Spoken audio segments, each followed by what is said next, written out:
Hello student, कैसे हैं आप सब। स्वागत है आपके अपने YouTube channel R K maths genius. आज जो एप्लीकेशन ऑफ डेरिवेटिव का एग्जांपल नंबर जो 11 करेंगे।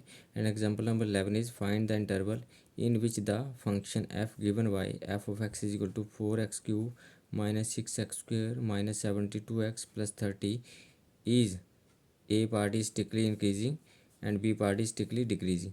तो आपको जो है इंक्रीजिंग और डिक्रीजिंग के लिए इंटरवल फाइंड आउट करना है और आपको फंक्शन जो है ये गिवन है।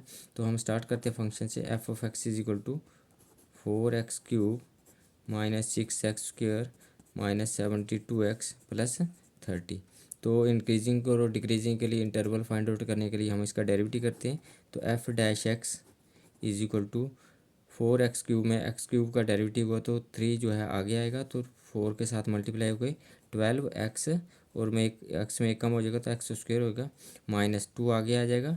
तो 2 जो है 6 के साथ मल्टीप्लाई होगा तो 12x, और x में पावर में एक कम हो जाएगा तो 1 हो जाएगी। तो 1 हम लिखते नहीं, अंडरस्टूड होता है। -72x, तो x का डेरिवेटिव जो है 1 आ जाएगा, तो ये आपके पास 72 रह जाएगा। अब हम इसमें जो फैक्टर फाइंड आउट करते हैं। तो फैक्टर फाइंड आउट करने से पहले हम कॉमन देखते हैं कि कॉमन है।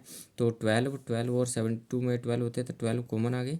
तो आपके पास क्या रह गया, x² -x रह गया, और 12 6 जा 72, तो ये आपके पास 6 रह गए। अब हम यहाँ पे स्प्लिटिंग द मिडिल टर्म करेंगे और फैक्टर फाइंड आउट करेंगे। तो f dash x is equal to 12 और x², 6 और 1 को मल्टीप्लाई करेंगे तो 6 आएंगे, और 6 का जो फैक्टर बनेंगे 3 × 2 बनेंगे, और 3 और 2 को माइनस करने से यहाँ से जो है ये 1 आ जाएगा।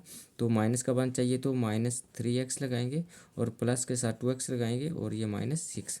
अब हम इसमें कॉमन लेंगे तो ये आपके पास 12 x² और 3x में x कॉमन आ गया, तो अंदर क्या रह गया, x² की जगह x रह गया, -3x की जगह पे 3 रह गया क्योंकि x कॉमन आ गया, और ब्रैकेट क्लोज होगी, प्लस 2x -6 से हम 2 कॉमन लेंगे, और यहाँ पे 2x की जगह पे x रह गया, माइनस जो है 6 से आपने 2 कॉमन ले लिए तो 3 रह गए, और ये ब्रैकेट क्लोज, और ये बड़ी वाली ब्रैकेट क्लोज, और विच इज इक्वल टू 12 और x -3, और x -3 कॉमन है तो x -3 आ गया, और x प्लस 2 अंदर रह गया, x प्लस 2। तो ये आपके पास जो है एफ डैश एक्स आ गया, फैक्टर आ गया इंक्रीजिंग।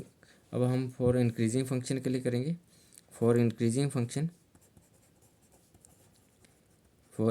फंक्शन लिखेंगे आप। जब फॉर इंक्रीजिंग फंक्शन लिखेंगे तो इंक्रीजिंग फंक्शन में क्या करेंगे, एफ डैश एक्स जो है ग्रेटर दैन 0 लेंगे। जब F dash x greater than 0 लेंगे तो ये आपका 12 × x -3, इसका डेरिवेटिव जो है 12 × x -3 × x प्लस 2 आएगा, ग्रेटर दैन 0 आएगा। तो इसको नंबर लाइन पे शो करने के लिए हम जो है इनको जो है 0 पुट करते हैं। x -3 नंबर लाइन पे शो करते हैं इनको। तो आपके पास फैक्टर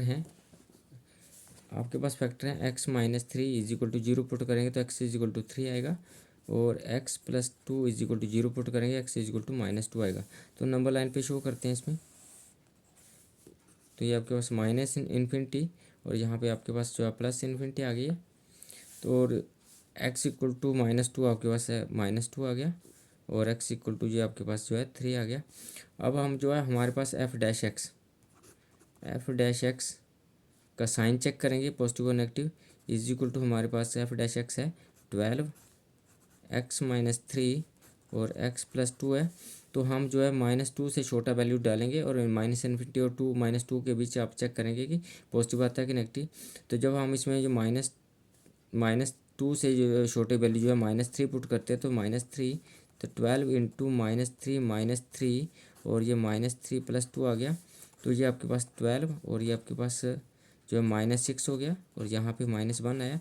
तो माइनस और माइनस मल्टीप्लाई किया होके ये पॉजिटिव आ गया, तो यहाँ पे आपके पास जो है पॉजिटिव आ गया। अब हम जो है एफ डैश एक्स में जो है -2 से बड़ा वैल्यू और 3 से छोटा वैल्यू, तो -2 से आगे चलेंगे तो आपके पास 0 आएगा। तो हम 0 पुट करते हैं इसमें। तो 0 पुट करेंगे तो फंक्शन में 0 पुट करेंगे, इसमें फंक्शन में अगर 0 पुट करेंगे तो 12 0 -3 और 0 प्लस 2 आ गया। तो 12 और ये 0 -3, तो ये -3 आया, और ये +2 आया। नेगेटिव और पॉजिटिव मल्टीप्लाई करेंगे तो ये आपके पास नेगेटिव आ जाएगा। तो विच इज इक्वल टू आपके पास -2 और 3 के बीच फंक्शन जो है नेगेटिव हो गया, और 3 से बड़ा वैल्यू पुट करेंगे। यहाँ 3 से बड़ा वैल्यू पुट करेंगे तो ये पॉजिटिव आएगा, और ये भी ऑलरेडी पॉजिटिव रहेगा, तो ये बोला ये पॉजिटिव आ गया। तो फंक्शन इज इंक्रीजिंग, आप क्या लिखेंगे इसमें, function is increasing, function is strictly increasing in the interval, कौन से इंटरवल में, यहाँ ये पॉजिटिव आ रहा है, इसको हाईलाइट कर सकते हैं आप, -∞ to -2, -∞ to -2 union 3 to ∞, 3 to ∞, और डिक्रीज़ किस में कर रहा है ये, तो हम इसमें जो डिक्रीज़ कर रहे हैं फॉर डिक्रीज हम लिखेंगे यहाँ पे for decreasing function, for decreasing function, for decreasing function, तो एफ डैश एक्स हम लेस देन 0 लेते हैं, तो 12 x माइनस 3 x प्लस 2 ये लेस देन 0 आएगा, और इसमें जो आपके पास -∞ टू पॉजिटिव इन्फिनिटी, और आपके पास जहाँ पे -2 है और आपके पास ये 3 है, तो -3 और 2 के बीच ये नेगेटिव फंक्शन आया है, तो आप इसमें लिखेंगे फंक्शन इज डिक्रीजिंग, तो इसमें आप लिखेंगे function is decreasing, function is decreasing, function is decreasing in the interval -2 to 3, तो इसमें जो है डिक्रीज़ कर रहा है, स्ट्रिक्टली डिक्रीज़ कर रहा है, और यहाँ पे जो है -∞ to -2 जो है फंक्शन जो है पॉजिटिव आ रहा है, तो ये इंक्रीज़ कर रहा है, 3 to ∞ जो है पॉजिटिव आ रहा है, तो ये इंक्रीज़ कर रहा है, और यहाँ पे आपके फंक्शन जो है ये नेगेटिव आ रहा है, तो ये नेगेटिव आ रहा है, तो ये आपके पास जो है इसमें जो है 2 से 3 जो है फंक्शन जो है डिक्रीज़ कर रहा है। Thank you for watching me.